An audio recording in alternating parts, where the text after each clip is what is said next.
क़शमूर सुन्नी राब्ता क़ाउंसिल पारान हज़रत उमर फारूक रज़ी अल्लाह ताला अन्हु जी शहादत जे ॾियाड़े ते आम मोकल न करण ख़िलाफ़ क़शमूर प्रेस क्लब आॾो एहतजाजी मुज़ाहिरो कयो वियो। उन मौक़े ते सुन्नी राब्ता क़ाउंसिल जे अॻुवाणनि मौलाना मोहम्मद यूसुफ सिद्दीकी, कारी अब्दुल वाहब फारूकी, जवाद अहमद पठान ऐं ॿियनि जो चवणु हो त पहिरें मुहर्रम हराम को आम ॾींहुं नाहे। उन ॾींहं ते हज़रत सैयदाना उमर फारूक रज़ी अल्लाह ताला अन्हु जी शहादत जो ॾींहुं आहे, पर अफ़सोस असांजे मुल्क जे कंहिं बि हुकूमत इन ॾियाड़े ते मुल्क में आम मोकल करण जो ऐलान न कयो आहे।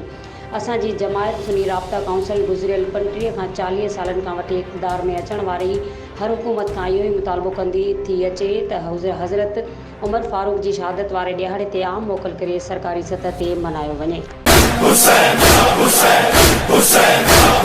मज़ीद खबरों और तफसीलात के लिए विजिट करें हमारी वेबसाइट www.awamiNewsHD.com।